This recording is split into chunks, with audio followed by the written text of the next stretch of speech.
This is Government Unfiltered. I'm Dan Williams.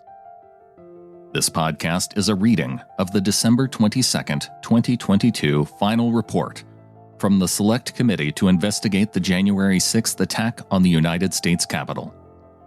Chapter 7, 187 Minutes of Dereliction. 7.1. Reinsert the Mike Pence lines. President Trump tweeted 3 times on the morning of January 6th, repeating a false claim of election fraud at 8:06 a.m., pressuring Vice President Pence to delay the electoral count at 8:17 a.m., and urging Republican Party officials to do the same at 8:22 a.m. He made calls to his Republican allies in Congress, many of whom were already committed to objecting to the electoral count, and he dialed his lawyers and advisors, including Steve Bannon and Rudolph Giuliani, twice, both of whom had been counseling the president on how to stay in power. There was one person critical to his plan whom President Trump tried to reach but couldn't. At 9:02 a.m., he asked the switchboard operator to call his vice president. Vice President Pence did not answer the call. Instead, between 9:52 a.m. and 10:18 a.m., the president spoke with his speechwriter, Stephen Miller, about the words he would deliver at the Save America rally just hours later. The former president's speech had come together over the course of 36 hours, going from a screed aimed at encouraging congressional objections to one that would ultimately incite mob violence. Only 4 minutes after the call concluded, at 10:22 a.m., Miller emailed revisions to the speechwriters, instructing them to start inputting these changes ASAP. That included red highlights marking POTUS edits. The president had made some cosmetic additions, like peppering in the word corrupt throughout. But there was one substantive edit, a new target, that would focus the crowd's anger on one man. None of the preceding drafts mentioned Vice President Pence whatsoever. But now, at the very last minute, President Trump slipped in the following sentences, calling the vice president out by name. Today we will see whether Republicans stand strong for the integrity of our elections, and we will see whether Mike Pence enters history as a truly great and courageous leader. All he has to do is refer the illegally submitted electoral votes back to the states that were given false and fraudulent information where they want to recertify. With only 3 of the 7 states in question, we win and become president and have the power of the veto. No one on the speechwriting team could explain why President Trump added these lines just 30 minutes before he was originally scheduled to speak at 11 o'clock a.m. But by 10:49 a.m., Vincent Haley, a speechwriter who was helping load the teleprompter at the Ellipse, was told to hold off and delete the mention of the vice president, for now.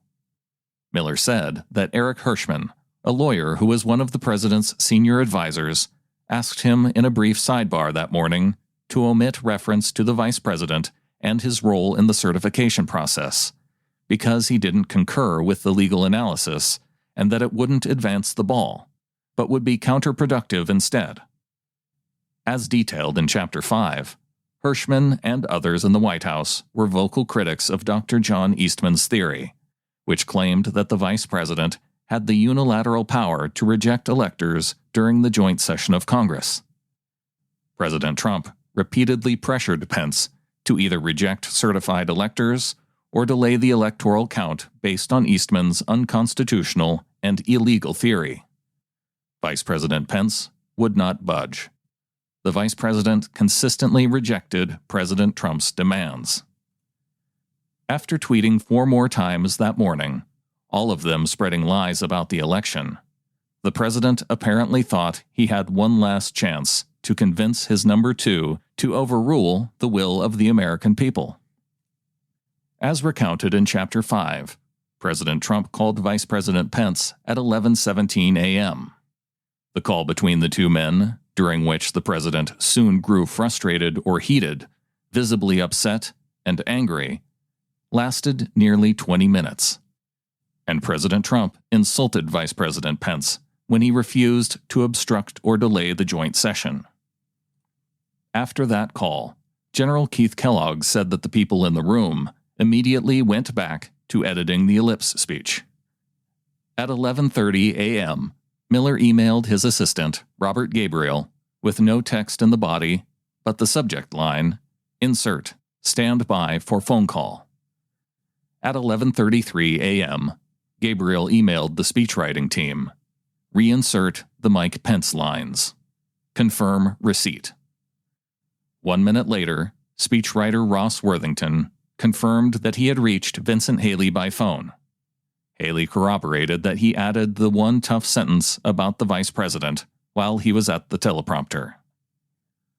The final written draft had the following Pence reference, "And we will see whether Mike Pence enters history as a truly great and courageous leader." Haley wasn't confident that the line was what he reinserted, but the email traffic and teleprompter drafts produced by the National Archives and Records Administration, NARA, indicate that he was mistaken. After defying President Trump's pressure, Vice President Pence, and the ire of the president he inspired, was back in the speech. After the heated call, President Trump's personal assistant, Nicholas Luna, handed him a message on White House cardstock, and the president departed for the ellipse to give his speech. Preserved by NARA, the message read, "They are ready for you when you are." When it finally came time for him to speak, President Trump repeatedly directed his anger at Vice President Pence, often ad-libbing lines that were not included in the draft text. Episodes of Government Unfiltered are created based on the value for value model. I create the episodes, and you can decide what it's worth to you. If you prefer to listen through the full chapters rather than the individual chapters, supporters at patreon.com/timberlanemedia get exclusive access once they're completed. Thank you to associate producer Jay Bernhard and all of the insiders who provide support there. You can also support the effort at governmentunfiltered.com by clicking the support button for a one-time donation. And you can click the contact button and ask for an address if you'd prefer to mail a check. Follow the show on Twitter at govunfiltered or on Facebook at facebook.com/governmentunfiltered. Thank you for listening.